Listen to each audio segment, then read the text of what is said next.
I think आपकी screen आ रही होगी।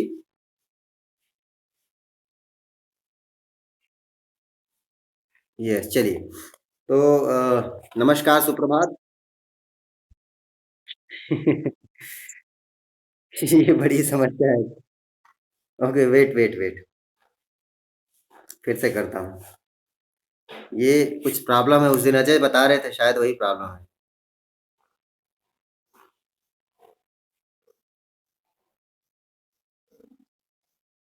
अभी आ रही होगी। चलिए, आप सभी लोगों को नमस्कार, सुप्रभात। आज हम लोग 10वीं कक्षा में हैं और 10वीं कक्षा में हम लोग विभक्तियों का प्रकरण पढ़ रहे हैं। आज हम लोग षष्ठी विभक्ति के साथ हैं। षष्ठी विभक्ति में शुरू करूँ उससे पहले आप लोगों से एक प्रश्न पूछना चाहूँगा। हमने आप लोगों को कारक बताया था। कारक में षष्ठी विभक्ति आती है या नहीं है? क्या कारक है या नहीं है? नहीं है, बहुत अच्छे। क्यों नहीं है? कुछ बताया था हमने उसके बारे में।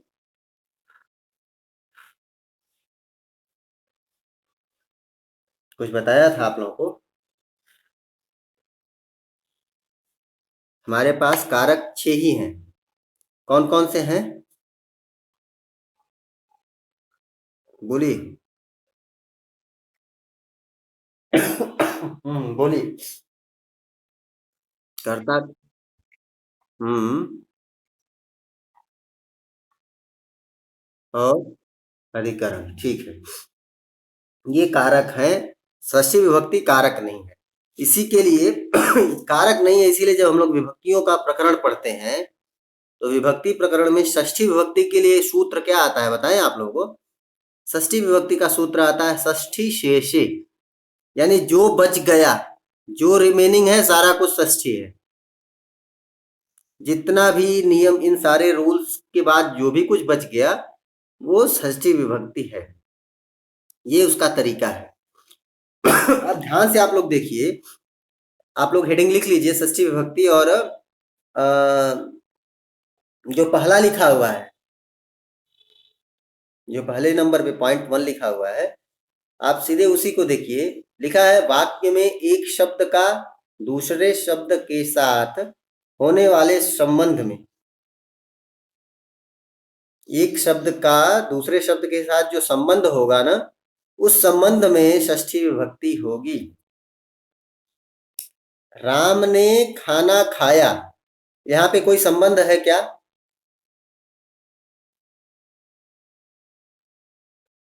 कोई संबंध नहीं है। राम ने अपना खाना खाया,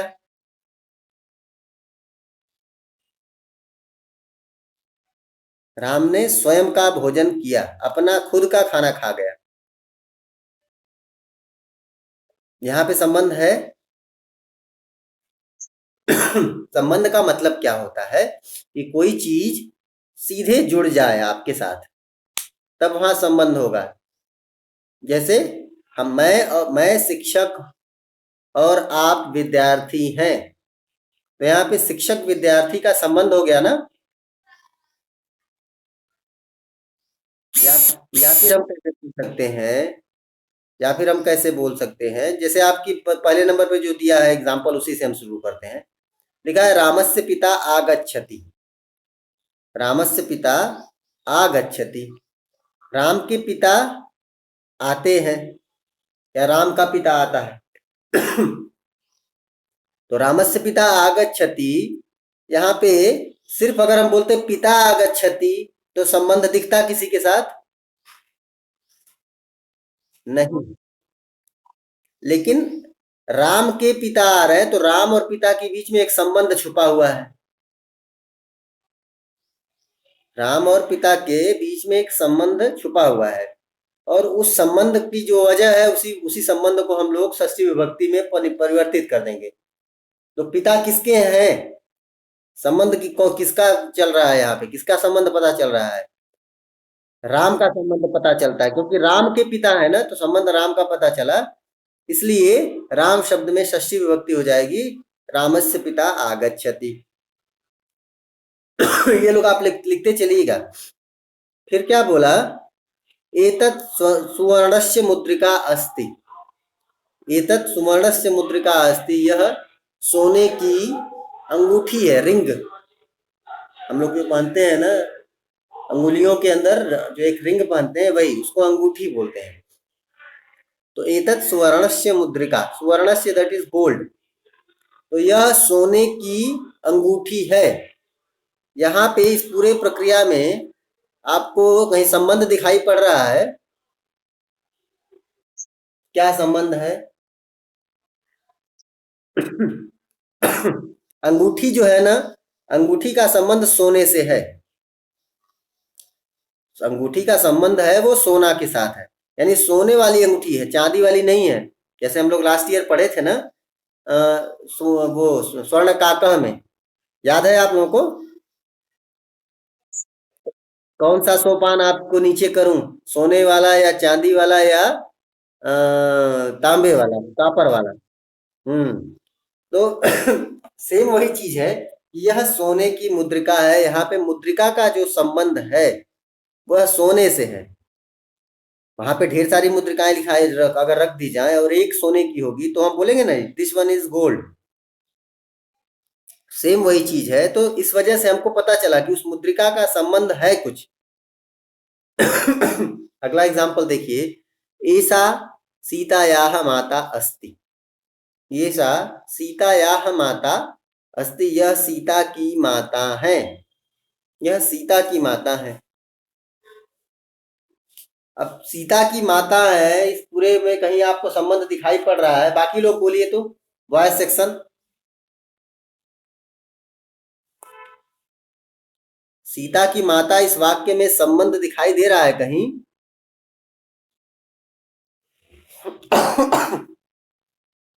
क्या हुआ?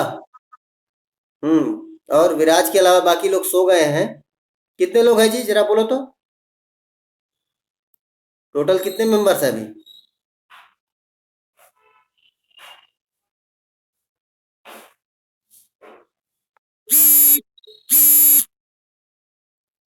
क्या हो गया?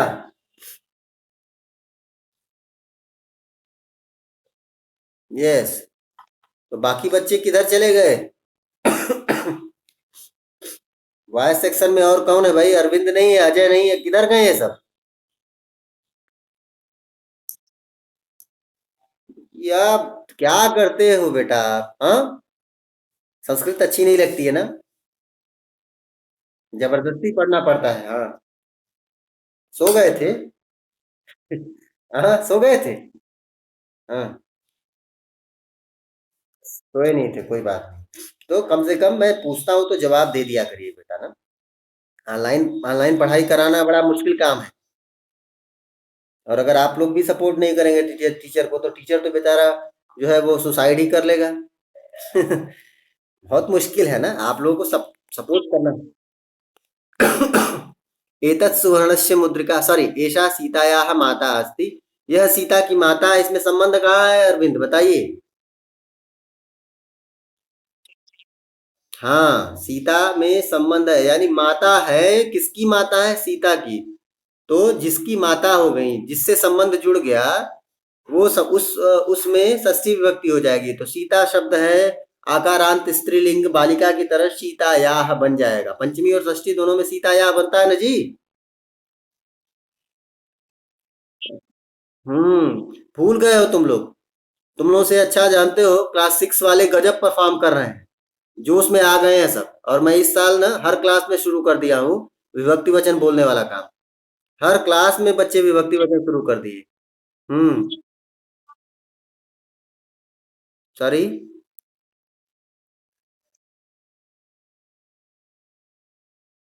Nobody told us for 6 class. Okay, I know बेटा, आपके साथ दिक्कत रही है। लेकिन अभी आप लोग अच्छे हैं, घबराइए नहीं। मैं आप लोग को बुरा नहीं बोल रहा हूँ। ओके। आप लोग भी बहुत बहुत बहुत ब्रिलियंट हैं, बहुत ब्राइट स्टूडेंट्स हैं। कोई दिक्कत नहीं है, आप लोग भी बहुत मेहनती हैं। चलिए हम लोग शुरू करते हैं। तो पहला वाला सेक्शन हमारा पूरा हो गया कि वाक्य में एक शब्द का दूसरे शब्द के साथ संबंध होने पर षष्ठी विभक्ति का प्रयोग होता है। उस संबंध में षष्ठी विभक्ति होगी। जो संबंध है, अब जैसे जिससे संबंध है, सॉरी जो संबंध नहीं, जिससे संबंध है, तो जिससे संबंध होगा उसमें षष्ठी होगी। जैसे हम लोग बोलेंगे कि रमेश का, रमेश की पुत्री, तो रमेश की पुत्री बोलेंगे तो पुत्री संबंध हो गया, और जिससे वो जुड़ा हुआ है उसमें षष्ठी विभक्ति हो जाएगी। तो रमेश की पुत्री इस वाक्य में संबंध कहाँ है?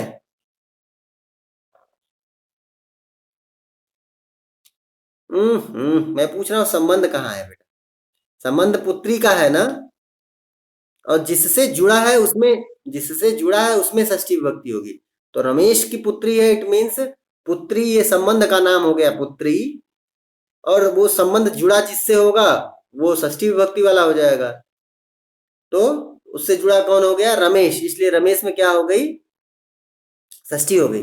ओवरऑल मुझे, मैं समझ पा रहा हूँ आप लोग षष्ठी संबंध को समझ पा रहे हैं, तो दिक्कत नहीं होगी आगे। ये तीनों एग्जाम्पल सेम एज लिख लीजिए आप लोग। और यस, अगला वाला भी इंपॉर्टेंट है, ठीक है ना, तो इसको भी हम लोग जरूर देखेंगे। हेतुवाचक शब्दों के योग में षष्ठी विभक्ति का प्रयोग होता है।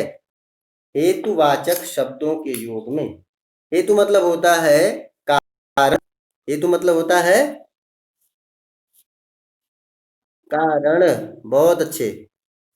हेतु मतलब होता है कारण, तो कारण जब भी आएगा ना तो षष्ठी विभक्ति का प्रयोग हो जाएगा। अब यहाँ पे कारण आप लोगों को देखिए क्या है, बोल क्या रहा है, हिंदी वाला सेक्शन देखिए पहले। बोला गजेंद्र यहाँ किस कारण से रहता है? गजेंद्र यहाँ किस कारण से रहता है? गजेंद्रः अत्र कस्य हेतोः? गजेंद्रः अस्य कस्य हेतोः वसति?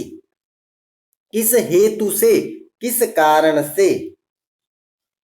तो हेतु शब्द के योग में षष्ठी विभक्ति का प्रयोग होगा, ये याद रखिए आप लोग। ये भी जरूरी हिस्सा है, जानना पड़ेगा आप लोगों को। तो गजेंद्रः अत्र कस्य हेतोः वसति। अगला एग्जाम्पल भी देखिए, कृषकः अन्नस्य हेतोः क्षेत्रम गच्छति।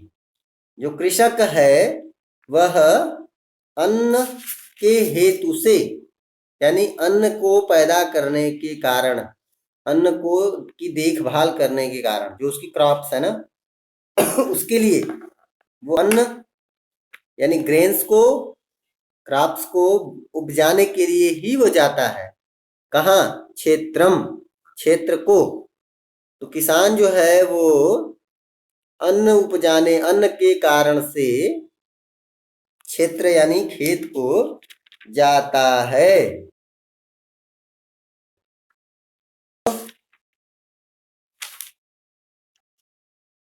हम्म अब अगले पेज पे हम लोग आते हैं बेटा।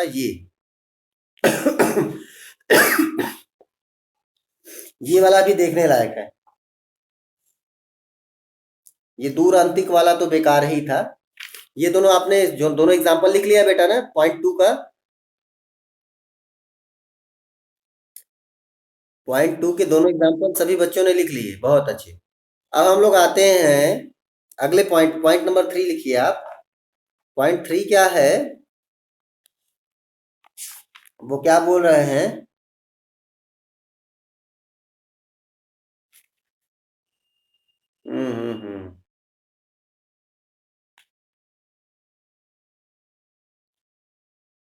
चलिए 1 मिनट पहले इस पॉइंट पे आइए आप लोग।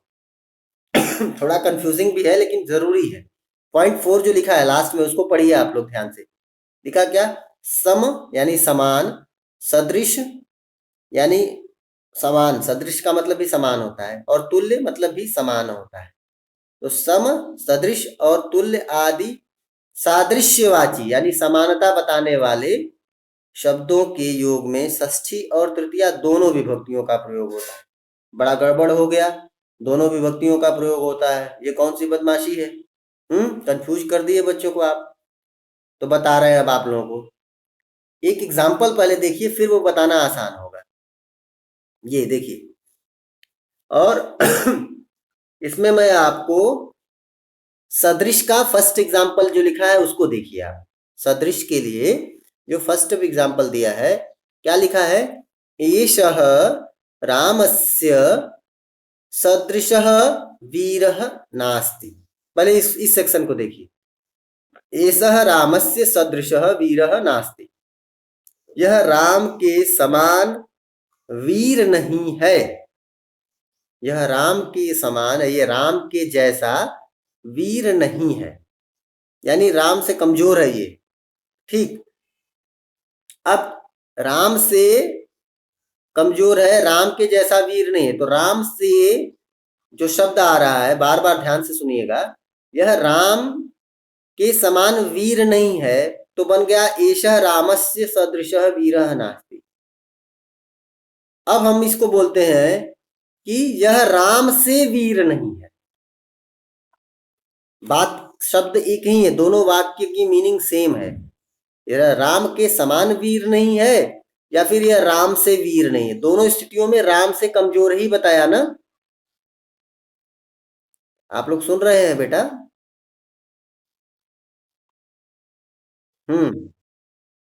हाँ, आप लोग बोलते रहिए बेटा बीच बीच में, नहीं तो मुझे लगेगा ना कि आप लोग सो गए हैं, मुझे भी नींद आ जाएगी। तो बोला क्या कि यह राम के समान वीर नहीं है, इसका मतलब यह हुआ कि राम से कमजोर है वो राम के जैसा बहादुर नहीं है। इसी बात को देखिए तृतीया के साथ आप जब बोलते हैं तो क्या बोलते हैं? एषः रामेण सदृश वीर नास्ति। यह राम से वीर नहीं है, राम से वीर नहीं है। समझ रहे हैं? अब राम से वीर नहीं है मतलब राम जो है वो ज्यादा वीर है और ये राम की तुलना में कम वीर है। हुआ ना? यही मीनिंग हुई ना? दोनों वाक्यों की मीनिंग सेम हुई या नहीं? इसीलिए जब भी हम समानता बताने वाले वाक्यों का सम, सदृश या तुल्य, इन वाक्यों का प्रयोग करेंगे तो वहां पे षष्ठी और तृतीया ये अपने दिमाग में बना लीजिए, और ये एग्जाम्पल अपने दिमाग में रखेंगे तो ये कभी नहीं भूलेगा। और ये आपके लिए कोई ऐसा पूछा जाने वाला प्रश्न नहीं होता है, लेकिन इनडायरेक्ट अगर हम कहें तो ये क्वेश्चन ऐसा है कि आपको कई बार बोलते समय इसकी जरूरत पड़ेगी। अगर आप लोग आगे संस्कृत के साथ रह गए तो आप लोगों को बोलते समय जरूरत पड़ेगी, या फिर आप लोग हिंदी में गए तो हिंदी में कई बार होता है सेंटेंस गलत देता है और बोलता है फाइंड आउट करिए कौन सा सेंटेंस सही है। अभी हम जब एग्जाम में गए तो ये चीज थी, वहां पे भी मेरे 60 मार्क्स थे, हिंदी के क्वेश्चन थे। आउट ऑफ 260 मार्क्स हिंदी थे। तो आपको भी ऐसे हिंदी के साथ जुड़ना पड़ेगा, तो उस दिन भी ये वाला ज्ञान आपका काम आएगा। यह राम से वीर नहीं है और राम के समान वीर नहीं है, या राम की तुलना में वीर नहीं है। तो जब हम ये बात बोलेंगे तो हमको ऑटोमेटिक क्लियर हो जाएगा कि भाई तीनों बातें तो एक ही बोली जा रही हैं, तो सारे वाक्य सही हैं। तो ये जरूरी हिस्सा था, इसको सीख लिया। अब देखिए एग्जाम्पल, तीनों के एक एक एग्जाम्पल आप लिख लीजिए। पहला वाला लिखिए। पहले वाले में थर्ड एग्जाम्पल लिखिए ना, पहले वाले में यही लिखिए, फर्स्ट वन एग्जाम्पल भी अच्छा है। तव समः, तव ब्रैकेट में त्वया समः उपदेशकः नास्ति। तुम्हारे समान उपदेश देने वाला नहीं है।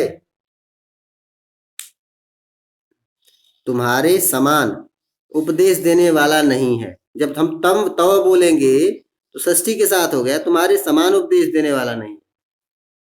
थर्ड में तृतीया विभक्ति में जब हम आएंगे तो बोलेंगे क्या कि त्वया समः, तुमसे, तुमसे उपदेश देने वाला नहीं है।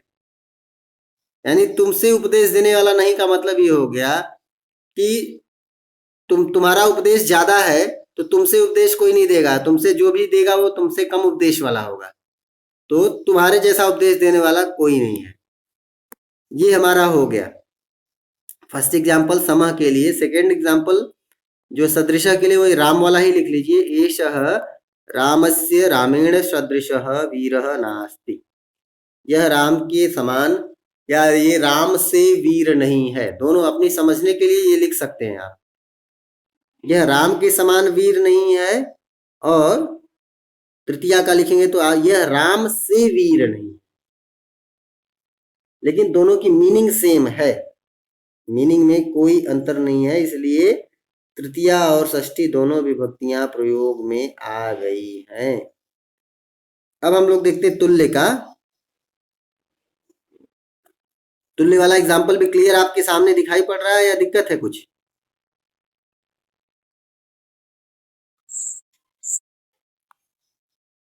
ओके, तब तुल्य वाला दिख रहा है ना। तो तुल्य में भी सेकंड वन एग्जाम्पल लिखिए। रामस्य रामेण तुल्यः कः अपि वीरः नास्ति। रामस्य, राम के तुल्य यानी तुलना में, कः अपि कोई भी, वीरः नास्ति वीर नहीं है। राम की तुलना में कोई वीर नहीं है, यानी राम जो है ना वो सबसे ज्यादा बहादुर है। उससे कोई वीर नहीं है। और रामेण तुल्य है, राम से तुलना में कोई वीर नहीं है। तुलना करेंगे जब तो राम से तुलना में दूसरा कोई वीर नहीं मिलेगा, यानी राम ही सबसे वीर हो गया। तो मीनिंग तो फिर से सेम हो गई। तो इसलिए ऐसी सिचुएशन में जब भी हम तुलना, सादृश्य बताने वाले, समानता बताने वाले शब्दों का प्रयोग हुआ, जैसे समः, सदृशः, तुल्यः, ऐसी स्थितियों में हमको तृतीया तृतीया विभक्ति का प्रयोग करना, सॉरी षष्ठी और तृतीया दोनों का प्रयोग कर सकते हैं। दोनों में से कोई करेंगे दोनों सही होगा आपका। अगला एग्जाम्पल जो है क्या है, स्मृत ये बेकार है, चलिए ये बेकार है, इस पे आते हैं। यस, आ गया आप लोगों के काम वाला और बड़ा अच्छा है ये, बहुत ही अच्छा है ये एग्जाम्पल। नंबर पॉइंट नंबर 6 दिख रहा है आप लोगों को? क्या लिख रहा है वहां पे, पढ़ के बताइए एक लोग तो।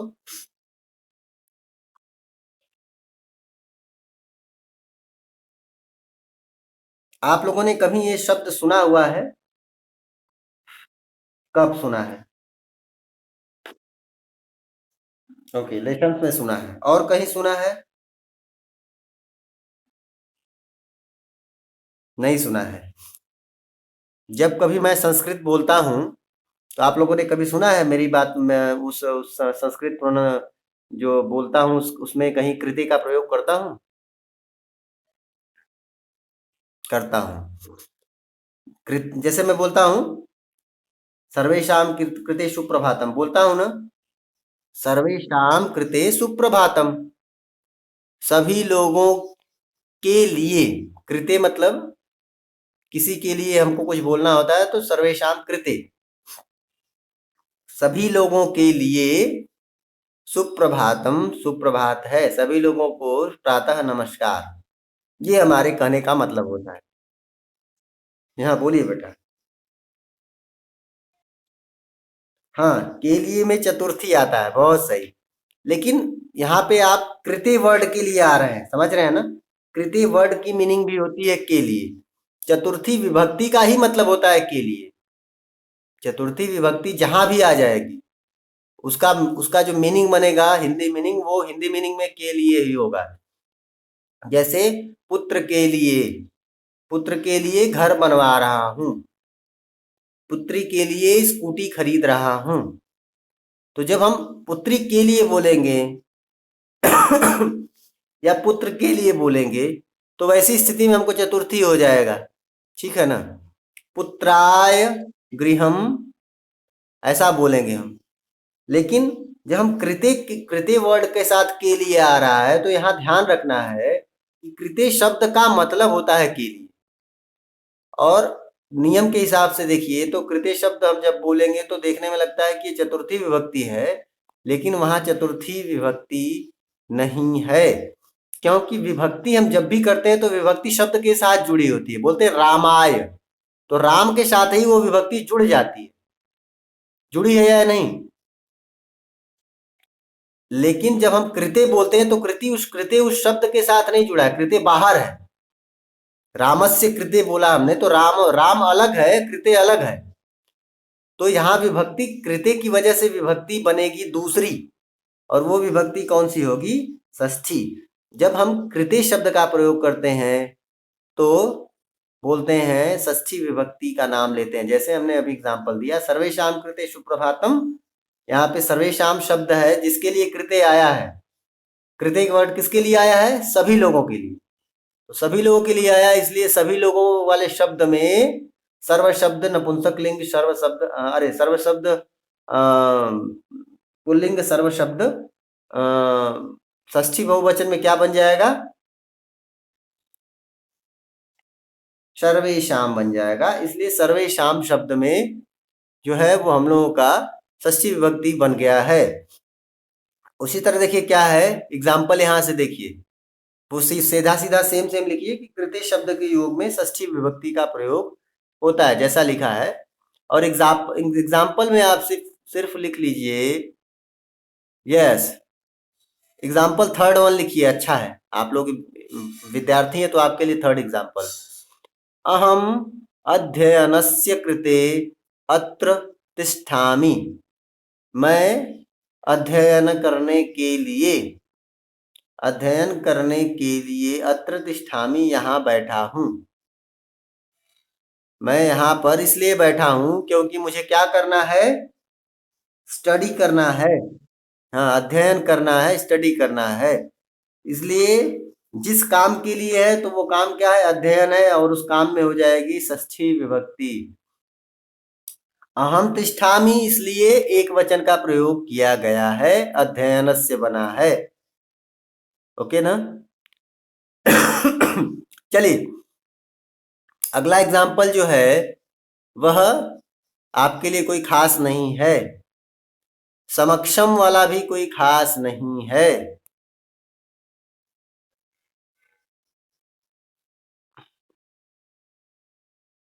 समक्षम वाले को आप लिखिए मत, आपको आप सामान्य सा मैं उसको एक्सप्लेन कर देता हूँ कि कैसे होता है। बोल क्या रहा है, ये तीनों को मैं लिख दे आपको एक बता देता हूँ। अंदर देखो लिखा है ना, अंतर, अरे अंतः और अंतरे, ये दोनों शब्दों के योग में षष्ठी विभक्ति है। अब ध्यान से सुनिए, अंतः और अंतरे का मतलब होता है इनसाइड, घर के अंदर। तो जब भी हम घर के अंदर की बात होगी, स्कूल के अंदर की बात होगी, तो यहाँ पे भी संबंध बन जाएगा कि नहीं? स्कूल के अंदर है, स्कूल के अंदर बच्चे हैं, तो स्कूल के अंदर बच्चे हैं, इसलिए विद्यालय शब्द जो है वो संबंध बन गया। बच्चों का संबंध किससे बन गया? विद्यालय से बन गया। इसलिए जो विद्यालय है उसमें षष्ठी हो जाएगी। तो जब भी हम अंदर की बात करेंगे तो षष्ठी विभक्ति हो जाएगी। समक्षम में क्या है कि मेरे समक्ष उपस्थित हो जाओ। किसी ने बोला कि शिक्षक के समक्ष, शिक्षक के सामने जाओ, या आप घर के बाहर घूम रहे हैं, आपको सामान लेना है, तो मम्मी ने आपको बोला बेटा उस फल वाले के सामने जाओ और फल खरीद के आ जाओ। तो जब भी हम फल वाले के सामने जाएंगे तो उसके और मेरे बीच में एक संबंध बनेगा ना, कुछ सेकंड, कुछ मिनट का संबंध बनेगा ना, हम उसके सामने होंगे। तो तो वैसे ही जब भी हम समक्ष होते हैं तो समक्ष की स्थिति में भी षष्ठी विभक्ति होती है। लेकिन ये लिखना नहीं है, ध्यान रखिएगा, ये आपके दिमाग में सिर्फ एक इमेजिनेशन डालने के लिए है कि संबंध कैसे बन रहा है। अगले में देखिए लिखा क्या है, मध्य, बीच में शब्द के योग में षष्ठी विभक्ति का प्रयोग होता है। एग्जाम्पल आपको दिखा देता हूं, ये देखिए, तव मम च मध्ये वर्ण भेद, तुम्हारे और मेरे बीच में रंग का अंतर है। कोई दो बच्चे होंगे, एक सांवला होगा एक गोरा बच्चा होगा, तो आपस में दोनों बोल रहे हैं यार हम दोनों का तो कलर डिफरेंट डिफरेंट है। तो हम दोनों के बीच में कलर का डिफरेंस है, जब हम ये बात बोलेंगे तो दोनों के बीच मतलब क्या हुआ? संबंध बना कि नहीं बना? जब संबंध बन गया तो ऑटोमेटिक जो है वो षष्ठी विभक्ति आ जाएगी। हमेशा हमेशा याद रखना है, संबंध कैसे भी बनना चाहिए। जैसे पंचमी में आप लोगों को हमने सिखाया था ना कि हर चीज अलग ही हो रही थी, सारे फार्मूला को मैंने ध्रुवम अपाय अपादानम से ही सेट कर दिया। सेम वही चीज यहाँ पे आपको करना है। लिखिए लास्ट वन वाला लिखिए, ये लिखना है, पॉइंट नंबर 10 लिख लीजिए।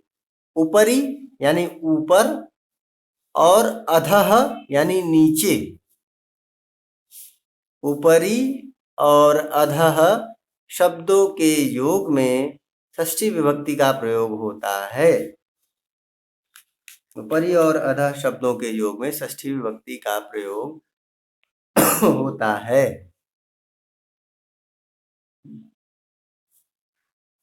जैसे देखिए, उपरी का एग्जाम्पल दिया, वृक्षस्य उपरि पक्षिणाम नीडाः सन्ति। नीड़ मतलब घोंसला होता है, पक्षिणाम है इसलिए नीड़ाह बोल दिया। पक्षिणाम बहुवचन है तो नीड़ा भी, नीड़ शब्द में भी बहुवचन कर दिया। वृक्षस्य उपरि, वृक्ष के ऊपर, वृक्ष के ऊपर पक्षियों के घोंसले हैं, पक्षियों के नेस्ट हैं। इस पूरे वाक्य में जरा मुझे बताइए कि संबंध दिख रहा है क्या कहीं?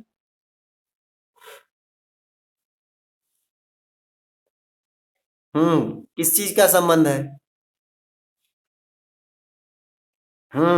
वृक्ष के ऊपर है। तो जो घोंसले का संबंध किससे हो गया? वृक्ष से। जो घोंसले नेस्ट है ना, उनका संबंध किससे हो गया? वृक्ष से हो गया।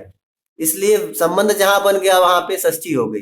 एक तो ये तरीका, और दूसरा तरीका जो बताया कि ऊपरी और अधः का जब भी प्रयोग किया जाएगा तो जिसके लिए वो ऊपरी और अधः वर्ड आया है उसमें षष्ठी हो जाएगी। वृक्ष के ऊपर है इसलिए वृक्ष में षष्ठी विभक्ति हो गई। अधः का एग्जाम्पल लिखिए आप लोग। वृक्षस्य अधः एकः पथिकः आसीत्। वृक्षस्य अधः एकः पथिकः आसीत्। वृक्ष के नीचे एक पथिक यानी एक कोई क्या बोलते हैं उसको? स्ट्रेंजर नहीं जी, स्ट्रेंजर नहीं बोलते, क्या बोलते हैं?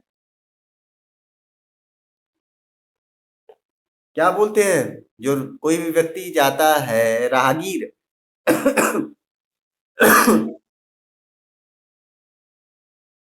तेलुगु में आप जानते हैं, क्या बोलते हैं तेलुगु में? बताइए मुझे।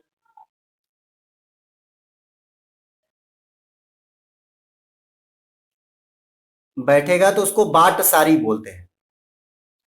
ओके, बाट ना। चलिए, ये तो है, फिर तो आप लोगों ने हिंदी वर्ड सिखा दिया मुझे। बाट बाट वर्ड जो है वो हिंदी में आता है। आप लोग हिंदी भी जानते हैं जी, कौन बोल दिया नहीं जानते हैं? मुझे अभी तक लगता था सिर्फ संस्कृत ही जानते हैं। हिंदी भी जानते हैं आप लोग। बाट मतलब होता है रास्ता, और बाट सारी मतलब रास्ते का अनुसरण करने वाला, रास्ते पे जाने वाला। हो तो गया, बढ़िया है वर्ड। ये तो हम हिंदी में भी बोल सकते हैं, किसी को कंफ्यूज कर सकते हैं। चलिए, तो ज्यादा बोलने की वजह से खांसी बढ़ती ही जा रही है। तो क्या बोला? वृक्षस्य अधः एकः पथिकः आसीत्। वृक्ष के नीचे एक पथिक था यानी रास्ते पे जाने वाला कोई व्यक्ति था, थक गया था तो उसके नीचे बैठ गया। अब बताइए कि इस पूरी प्रक्रिया में कहीं संबंध दिखाई पड़ रहा है?